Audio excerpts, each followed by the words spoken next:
মনে করি তোমাদের একটি প্রবলেম দেওয়া রয়েছে এইভাবে যে 8 এর কিউব প্লাস 4a-3 এই বহুপদী সংখ্যামালাটিকে উৎপাদকে বিশ্লেষণ করি। তো নিয়ম কি, প্রথমে আমাদের এটাকে একটা ফাংশন হিসেবে ধরে নিতে হবে যে আমরা মনে করছি 8 এর cube plus 4a-3 is equal to f of a. ঠিক আছে, ফাংশন অফ এ। এবার আমরা কি করব না, এর কোন মানের জন্য এখানে এই এফ অফ এর মানটা 0 হয় সেটা আমরা দেখব। সেটা দেখার জন্য দেখো আগের উদাহরণের সঙ্গে এর একটু পার্থক্য রয়েছে। আগের উদাহরণে এর যে সর্বোচ্চ ঘাত সেটা কিন্তু 1 ছিল, সেখানে এক্স ছিল, এক্সের সর্বোচ্চ ঘাতের যে সহগ সেটা 1 ছিল, কিন্তু এক্ষেত্রে সর্বোচ্চ ঘাতের সহগ কে না 8। তাই এক্ষেত্রে নিয়মটা একটু আলাদা। প্রথমে দেখতে হবে কি সর্বোচ্চ ঘাতের সহগকে এবং ধ্রুবক পদকে। এখানে দেখতে পাচ্ছি ধ্রুবক পদ -3 এবং সর্বোচ্চ ঘাত এর যে সর্বোচ্চ ঘাত তার সহগ হচ্ছে 8। এবারে দেখতে হবে এই যে ধ্রুবক পদকে এই সর্বোচ্চ ঘাতের সহগ দিয়ে ভাগ করলে যে আমরা ভগ্নাংশটি পাচ্ছি কত পাবো না -3/8। -3/8 এটা লঘিষ্ঠ আকার আছে কিনা, অর্থাৎ এটা আরো কাটাকাটি হবে কিনা, অর্থাৎ এটাকে লঘিষ্ঠ আকার প্রকাশ করা যাবে কিনা, কিন্তু না, এখানে দেখতে পাচ্ছি কি না এটা লঘিষ্ঠ আকারেই রয়েছে। ঠিক আছে, তো এবার কি করব না, এবারে এই যে দুটো সংখ্যা পেলাম, একটা হচ্ছে -3 এবং 8, এদের উৎপাদকগুলো কি হবে সেটা আমরা আলাদা করে বার করব। প্রথমে -3-র উৎপাদকগুলি কি কি হবে না, অর্থাৎ -3-কে কি কি দিয়ে ভাগ করা যায় বা কাদের গুণফল আকারে প্রকাশ করা যায় না, +-1 দিয়ে ভাগ করা যায়, +-3 দিয়েও ভাগ করা যায়। এরপরে 8-এর সহগগুলি, 8-এর যে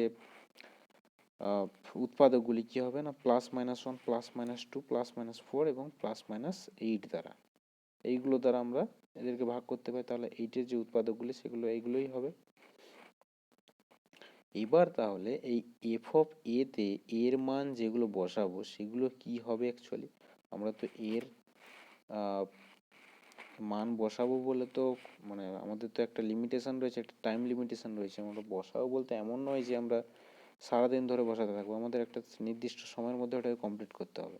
সেক্ষেত্রে আমাদের এর মানটাকে খুব সহজে খুঁজে বার করতে হবে। তার জন্য সহজ নিয়ম হচ্ছে কি, যেহেতু আমরা দেখেছিলাম প্রথমে যে ধ্রুবক পদ অর্থাৎ -3 এর সর্বোচ্চ ঘাতের পদের সহগ অর্থাৎ 8, এটা লঘিষ্ঠ আকারে রয়েছে, তাই এফ অফ এর সম্ভাব্য শূন্যগুলি হবে কি না, এই যে ধ্রুবক পদের যে উৎপাদকগুলি বাই এর সর্বোচ্চ ঘাতের যে সহগ তার উৎপাদকগুলি, অর্থাৎ এফ অফ এর সম্ভাব্য শূন্যগুলি কি কি হবে না +-1, অর্থাৎ +-1 বাই +-1, এটা মিলে কি হলো +-1, +-1/2, +-1/4, +-1/8, আবার +-3/1, তার মানে কি +-3, +-3/2, +-3/4 এবং +-3/8। এই যে মানগুলো, এই মোট এখানে রয়েছে 8 দুগুণে 16টি মান। এই 16টি মান আমরা যদি বসাই, এদের মধ্যে যে কোনো একটির জন্য এফ অফ এর মান 0 হবে, অন্য কোনো মান বসানোর প্রয়োজন নেই। এখানে একটু আলাদা জিনিস দেখতে পাচ্ছ যে এখানে যে এফ অফ এর মানগুলি সেগুলো কিন্তু সব পূর্ণ সংখ্যা না বসিয়ে আমরা ভগ্নাংশ বসিয়েছি। কেন না, যেহেতু আমাদের এক্স এর বা এর বা যে চলরাশি দেওয়া রয়েছে সেই চলরাশির সর্বোচ্চ ঘাতের সহগ সেটা 1 নয়। এবারে এখানে দেখো এই যে মানগুলো আমরা পেলাম, এদের মধ্যে কোন মানটাকে বসাবো, তাতেও আমরা খুব সহজে এটাকে খুঁজে বার করতে পারবো যে কোনগুলো আমরা বসাবো। এদের মধ্যেও আমরা বাছাই করতে পারবো কি না, এখানে দেখো F of A is equal to কত না 8 এর কিউব প্লাস 4a-3। তো এখানে আমরা যদি এর মান ধনাত্মক বসাই,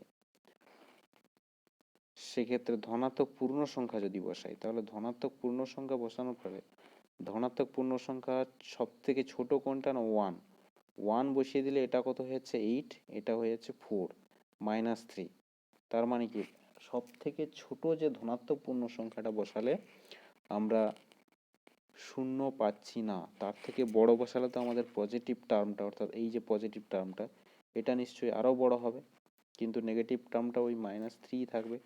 তার মানে কি বোঝা গেল না, আমাদের এখানে পজিটিভ যে পূর্ণ সংখ্যাগুলি অর্থাৎ ধনাত্মক পূর্ণ সংখ্যাগুলি সেগুলো বসালে আমাদের এফ অফ এর মানটা শূন্য হচ্ছে না। ধনাত্মক যে ভগ্নাংশগুলি সেগুলো বসালে কি হবে সেটা আমরা জানি না।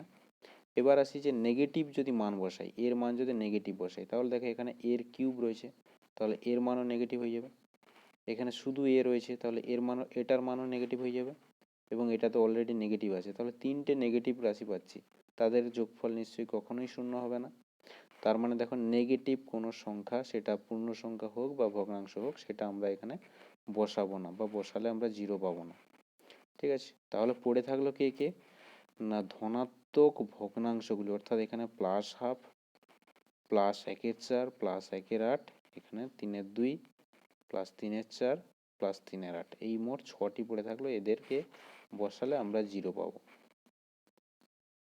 এবার আমরা প্রথমে যে এফ এক্স এর মান আমরা হাফ বসাচ্ছি, f of half is equal to কত হবে না 8 ইন্টু হাফের cube plus 4 into half -3, calculation করো কত পাবে না, এটা ইজ ইকুয়াল টু 0। তার মানে কি না x is equal to half, এইটা sorry a is equal to half, এইটা বসানোর জন্য আমাদের এফ অফ এর মান 0 হয়েছে। ঠিক আছে, তো আমরা কি করতাম না এফ অফ এক্স এর একটা উৎপাদক বা একটি গুণনীয়ক জি অফ এক্স হবে কখন না, আমরা g of x is equal to 0 করার পরে এক্স এর যে মান পেতাম সেই মানটা এখানে এসে বসাতাম, তখন এফ এক্স এর মানটা 0 হতো। তো এখানে এফ এক্স এর মানটা এই মান বসানোর জন্য 0 হয়েছে, তাই আমরা বলতে পারি কিনা x is equal to half, এটাই হচ্ছে কি জি এক্স এর 0, অর্থাৎ এফ এক্স এর যে এফ অফ এর যে উৎপাদকটি, তার মান 0 করার পরে এক্স এর যে মানটা পেয়েছি সেটা হচ্ছে হাফ। তার মানে x is equal to half, এটাকে আমরা যদি লিখি যে 2x ইজ ইকুয়াল টু 1 বা 2x minus 1 is equal to 0। তার মানে আমাদের gx হচ্ছে এটা, কারণ gx ইজ ইকুয়াল টু 0 করার পরে আমরা x এর এই মানটা পেয়েছি, সেই মানের জন্য এফ অফ এক্স এর মান 0 হয়েছে, এখানে এফ অফ এর মান 0 হয়েছে। ঠিক আছে, তার মানে কি না এই যে এফ অফ এ এর একটা উৎপাদক কে না অবশ্যই 2a মাইনাস 1। ঠিক আছে, এরপর একই রকম নিয়ম, যে প্রথমে আমরা লিখে দেবো যেটা আমাদের দেওয়া রয়েছে 8 এর কিউব প্লাস 4a -3, এরপরে একটা লাইন ছেড়ে দেবো, দিয়ে নিচে তিনটে 2a-1, অর্থাৎ যে উৎপাদক যেটি হবে সেটিকে একটু গ্যাপ দিয়ে তিনটে লিখে দেবো। এরপরে প্রথম টার্মে চলে আসো, কি আছে না 8 এর কিউব, তাহলে এখানে প্রথম টার্মকে মেলাতে হবে, তাহলে নিশ্চয়ই 2a রয়েছে, তো 4 এর স্কোয়ার দিয়ে গুণ করতে হবে, তবেই এটা 8 এর কিউব হবে, তাই 4 এর স্কোয়ার প্রথমটাতে আমরা গুণ করে দিলাম। এবারে দ্বিতীয় লাইন লেখা শুরু করব, কি হবে না এখান থেকে দেখো 4 এর স্কোয়ার ইন্টু 2a, তার মানে কত 8 এর কিউব মাইনাস 4 এর স্কোয়ার ইন্টু 1, তাই তো, ইজ ইকুয়াল টু -4 এর স্কোয়ার। এবারে এখানে চলে আসো, -4 স্কোয়ার এখানে নেই, তাহলে নিশ্চয়ই এরপরে +4 স্কোয়ার আমাদের লিখতে হবে। ঠিক আছে, এবার আবার নিচে চলে আসো, কি আছে পরেরটাতে 2a রয়েছে, কিন্তু আমাদের উপরে কি দেখতে পাচ্ছি না +4 স্কোয়ার, তো এটাকে মেলাতে হবে, তাহলে কি লিখতে হবে নিশ্চয়ই +2a দিয়ে গুণ করলে 2a into 2a is equal two 4 এর স্কোয়ার হয়ে যাবে। ঠিক আছে, 2a ইন্টু 2a 4 এর স্কোয়ার। এবার দেখো 2 এর সঙ্গে যে -1 গুণ করলে কত পাচ্ছি না -2a। এবারে এদিকে চলে আসো, কি আছে +4 এ রয়েছে, তো আমরা -2a যেহেতু লিখেছি, তাহলে কি লিখতে হবে না +6a লিখতে হবে, তবে আমাদের ব্যালেন্স হবে, তাই আমরা লিখবো কি +6a, এরপরে -3 যেরকম ছিল সেটাকে লিখে দাও। ওটাই দেখো সেকেন্ড একদম লাস্টে যে ব্র্যাকেটটা রয়েছে সেই ব্র্যাকেটের সঙ্গে পুরোপুরি মিলে যাবে, কি না কোনো একটা ধ্রুবক পদ দিয়ে আমাদের গুণ করলে সেটা পুরোপুরি মিলে যাবে। দেখো এখানটায় 6a মেলানোর জন্য আমাদের এখানে কি 3 দিয়ে গুণ করতে হবে, এবং দেখো ওই 3 দিয়েই -1কে গুণ করে দিলে আমাদের এখানে -3 চলে আসছে। এরপরে দেখো প্রত্যেকটাতে আমাদের 2a-1 রয়েছে, তাই 2a-1 আমরা কমন নিয়ে নিতে পারি, বাদবাকি যেটা পড়ে আছে সেটা লিখে দিলাম। তো that is equal two 2a-1 into এটাতে পড়েছিল 4a², এটাতে 2a, এটাতে 3। ঠিক আছে, এখন যেটা পেলাম তাকে যদি আবার মিডল টার্ম ফ্যাক্টরাইজেশন করতে পারো তাহলে আবার দুটো উৎপাদক পাবে, না হলে এটাতেই রেখে দেবে। এটাই হচ্ছে উৎপাদক বিশ্লেষণ।